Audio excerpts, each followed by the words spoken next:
Welcome back everyone. So today I am going to talk about the inverse function theorem, some examples, some counterexamples, and we will see a very useful lemma that we can regard as a weaker version of the inverse function theorem. So recall that what inverse function theorem says is that if you have a function from Rn into Rn and f is c1, that means it has continuous derivative, then if derivative of f at 0 is invertible, so this can be stated about any other point, but without loss of generality we can assume it's 0, then on a neighborhood of 0, f itself is invertible. Of course, the statement of the inverse function theorem is stronger because it also says that the inverse is actually c1 as well, and it also gives a formula for computing the derivative of the inverse. However, this is enough for my purpose. So one natural question is C1 necessary? So in the simplest case, when you take n equal 1, you can state it as the following. Because for functions from R1 into R1, the derivative is just a number, and we don't think about derivative as a linear map, rather as that number. So that being invertible would mean just that number is not 0. So asking this question, is C1 necessary in R1, is equivalent to asking the following. If f from R to R is differentiable, but not necessarily continuously, and f prime of 0 is not 0, so let's say it's positive without loss of generality, then is it true? Then is f 1-to-1 on a neighborhood of 0? So if this fails in R1 already, then definitely the answer will be not affirmative for the higher dimensions. So in pictures, this is kind of surprising. So you want to have a function with derivative, the slope that has positive derivative, but you want the function not to be invertible on any neighborhood of your origin. In other words, you want to have many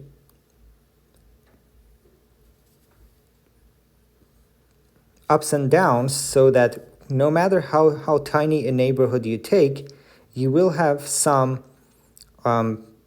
pair of points which map to the same height. So you run a horizontal line and it meets your graph in 2 places at least. So does there exist such a function? And the answer is actually yes. So you can do it by adding. So you have sine 1 over x, which gives you the oscillations, and then this is of course not continuous, so you multiply it by x to get it defined at 0. That's not sufficient for derivative. X squared takes care of that, but now the derivative is 0 at 0. Then you add x to it, so that at the origin the derivative is equal to 1. So it's not obvious, of course, but my claim is that, and I leave it as an exercise, that f is not 1-to-1 on any negative epsilon, positive epsilon, while f prime of 0 is equal to 1, which is definitely positive. So here you have a function whose derivative is invertible, but the function itself is not one-to-one, so definitely you cannot define an inverse. And that's a big blow to the hopes that maybe we can drop C1 in the inverse function theorem. So is this the end of the story? Well, actually not. So an interesting thing about the graph here is that no other x maps to 0. So although the function is not invertible, the failure to be invertible does not come from 0 having multiple pre-images. So kind of the 0 goes to 0 and nothing else goes to 0. So kind of the 0 passes the one-to-oneness criteria. The non-injectivity comes from some other values. And the lemma I want to prove is actually the multidimensional version of that in full generality. So my lemma is if f from Rn into Rn is differentiable, so not C1, and derivative of f at 0 is invertible, then there exists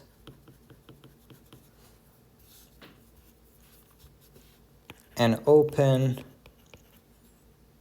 neighborhood U of 0 such that x from U and f of x equal f of 0 implies x equals 0. So in pictures that would mean there is this open neighborhood U of the origin so that no other point x maps to the same point as 0 does. So here is in the image you have f of 0, and what this condition is saying is that if you pick x different than 0, so in other words this would mean if x not equal 0, of course from U, then f of x is other than f of 0. So that's the statement of my lemma. As for the proof, we will use an approach based on proof by contradiction. So suppose this wasn't the case. You can imagine how useful this lemma can be, because in some instances we don't care about invertibility of f on a whole neighborhood. We want to rather say, well, 0 is the only point in its vicinity that maps to a particular value.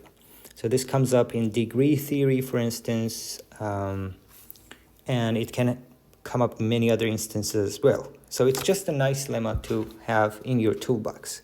Anyway, so to prove it, suppose this was not the case, then that would mean any tiny neighborhood that you try to find, again, there are points which invalidate your claim. That means there exists xn in Rn such that xn approach 0. So that means you can find arbitrarily close points to 0 such that f of xn again maps to 0. Maybe because I'm using n for the dimension of the space, I should use j. So the negation of the claim would be that there exists such a sequence of points that map to the same point as f of 0. So I kind of assumed subconsciously that f of 0 is 0 without loss in generality. Of course, I can do that, but let's just write it this way. Consider, and also we want to say xj's are other than 0. I kind of said it but didn't write it. So consider Vn, the vector, to be xn minus 0 divided by absolute value of xn minus 0. So this will be some point in the unit sphere inside Rn. Since Sn minus 1 is compact, we may assume, so we may pass this subsequence and assume that there exists some v in Sn minus 1 such that Vn converges to this v. So this is possible only after passing to a subsequence, but let's say we throw away everything that was a problematic index and we just assume that the original sequence we have has this property. So again, these are my j's. So j belongs to the natural numbers. Now, what happens is the following. So derivative of f at 0 applied to v is limit of derivative of f at 0 applied to vj as j goes to infinity. Well, df0 is a linear map. It's definitely a continuous map. So if vj converges to v, then df0 applied to vj converges to df0 applied to v. On the other hand,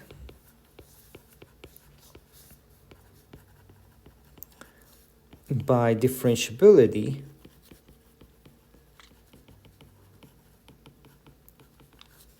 we know that f of xj minus f of 0 minus derivative of f at 0 applied to xj minus 0 divided by absolute value of xj minus 0 when you take limit as j goes to infinity is 0. That's just by differentiability of f at 0. That's the very definition of what being differentiable at 0 means. So in no matter in what way you approach 0 with xj's, this will happen. From which we conclude that, well, df of 0 applied to xj divided by xj minus 0 with a negative sign. So if we take limit of this as j goes to infinity equals limit of j goes to infinity of f of xj minus f of 0 divided by xj minus 0. But this is 0 because the numerators are always 0. On the other hand, because df0 is a linear map, this quantity is just equal to limit of j goes to infinity negative df0 applied to vj. But then we have computed this limit above, so df0 applied to vj when j goes to infinity approaches df0 applied to v. So the the result is that I have this equal to this, and there's no limit going on here. It means then, therefore, df0 is not invertible, because I applied it to a non-zero vector, actually a unit vector v, and I got 0. But that's a contradiction. Therefore,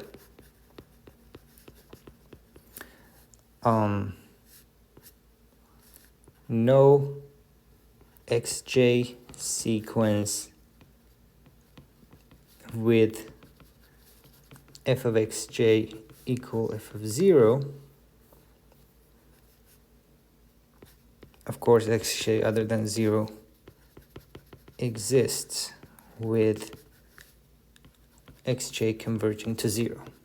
And that's in the proof, because this just means some neighborhood of 0. In some neighborhood of 0, you will never find xj's, which are points which map to the same point as 0 does. So that's a very useful lemma. It is the higher dimensional version of this picture here, that although you don't have an invertible map, no other point maps to 0. Hope you enjoyed this example and this lemma, and please subscribe to my channel if you haven't yet.